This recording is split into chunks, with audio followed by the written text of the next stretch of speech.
Hello and welcome to the September 2018 layout update for the Trent Valley Railway. In this update we'll have a look at the framework for the incline. So that the framework for the incline effectively sits like a shelf off the wall at the appropriate points, I've tied it into the plasterboard. We'll take a closer look at the corners. Onto the corner pieces for the incline, and this is where the framework and calculations started to get a bit more interesting, and I'll talk you through what's coming up over the next month, going between the sort of framework that I've already done and fix up the incline down the other side of the garage. So first we have the incline, which I have created the framework, attached it to the walls, and basically started off from the top layer, which will have a sort of scenic section on it, and then work my way downwards off that, going down to the level which will be the fiddle yard.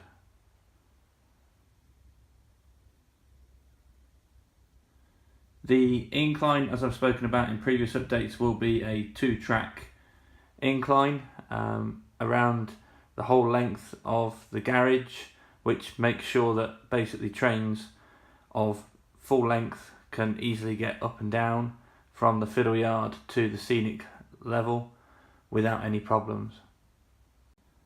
I've used a slightly different type of PSE timber in terms of size and width to construct the framework for the incline compared to the framework for the main baseboards that I've already completed. So we're now going to have a closer look at the framework itself. For the framework for the incline, I've used a slightly smaller piece of PSE timber, and this is 18 by 28 mil, and they come in 2.4 metre lengths, and I've cut them up accordingly to then create the framework for the incline. From what you see there on the left is the scenic level down towards the fiddle yard. So I started off at the scenic level height here, and I've worked my way across. You'll see that the old test incline there still remains on the sort of bottom level there, but as we come across, then it comes towards the first corner here that the incline has to negotiate. So I've braced those timber PSE joints into the ones that come across from the higher level, and then as it comes around here, it then carries on then in a straight line all the way down towards the other end of the garage. So that the framework for the incline effectively sits like a shelf off the wall at the appropriate points, I've tied it into the plasterboard for the walls on the garage, using some grip it fixings, and these are the red things that you see in the picture here. One above and below each of those connection points to the wall to make sure that the framework stays as it should be. And I've also taken a very long process here in making sure that the incline is calculated for the gradient, so that the trains can get up and down as per the test incline I had previously. For the framework to also stay stable and at the right height, I've used brackets in between the joists where possible to make sure that the connections stay still, and I've just screwed those in using some small wood screws.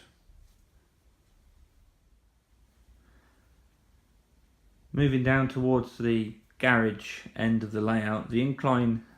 is then appropriately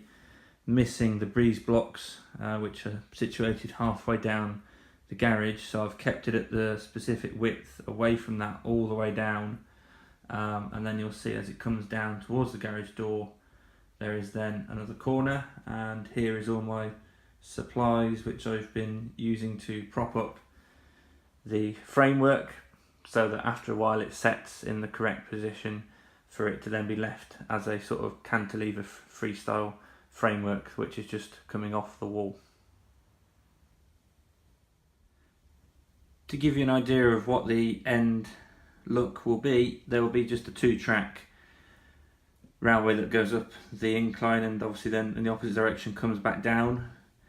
I've just set out the double track on the plywood that will sit on top of the framework for the time being, just to sort of see what the aesthetics look like of that. The plywood is at around about 12.5 centimetres wide, and the framework underneath then is a little bit less than that, 12 centimetres, to make sure that I have a slight overhang with the plywood. What the framework also allows for is effectively the power to be eventually connected up underneath the tracks to make sure that they can run under the framework and under the plywood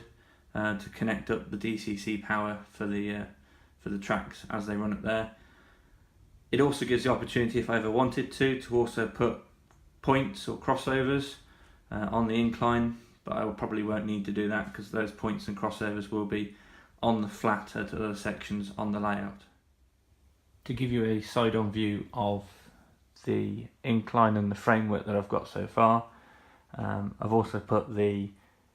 spirit level on top of that section there, which very faintly you might be able to read. It says 1.6 degrees,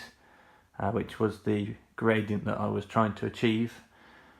That equates to around about 2.5%, so it's between 1.5 and 1.6 degrees. As it goes round some of the corners, I've eased that down to around about 1.4, and then as you can see there, it has a bit of a mind of its own at times to tell me whether it's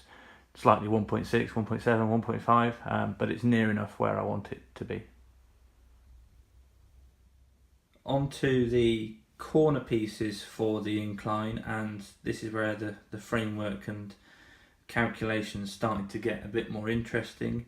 So each of the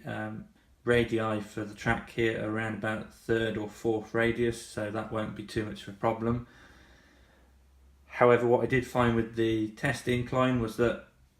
keeping it at 1.6 degrees all the way around the corner here was starting to cause issues with some of the longer trains and things starting to derail. Hopefully that will be resolved by slightly reducing the gradient around the corner here and also around the rest of the incline. But what will also help is now that I've got a much sort of flatter surface with the piece of plywood that will sit over the top of the framework, and if we take that off, you'll then see that how this framework has been built is very much at right angles to mainly support the ends of the corner, but also support then the middle section of the corner piece. And I've gone into the plasterboard wall in the far corner there with the two that come out from the scenic level, and then I've braced the main straight down the length of the garage into that corner piece to try not to waste too much wood, and basically make sure still that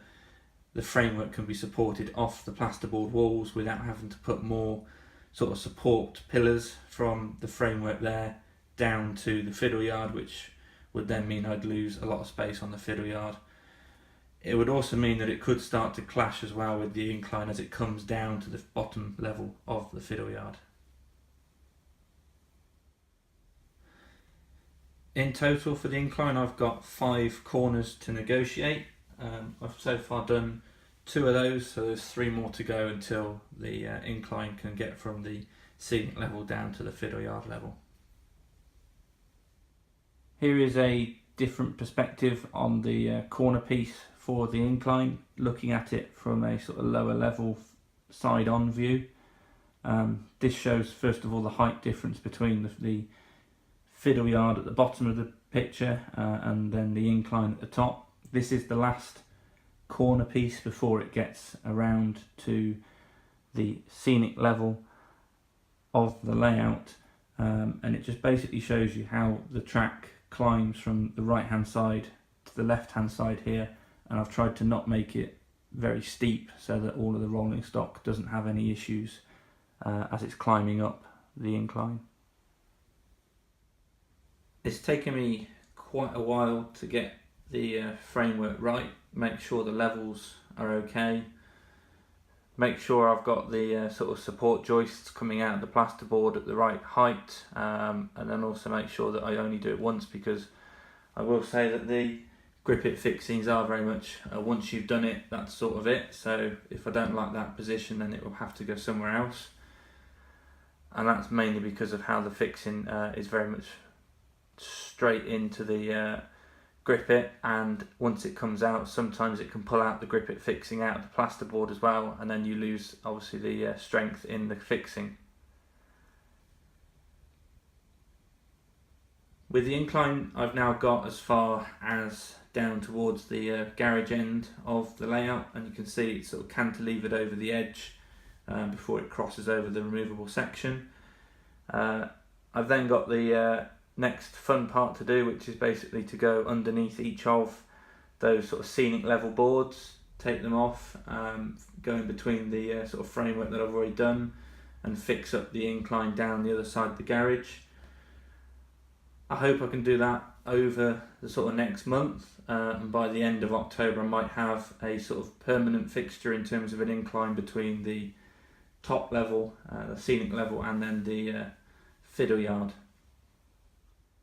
To finish the September update, I just want to say a big thank you to all the new subscribers to the Trent Valley Railway channel. It's much appreciated, and please feel free to comment on the update for September below. I'll try and get back to you as soon as possible if you've got any questions. Otherwise, I look forward to giving you another update in October. Cheers.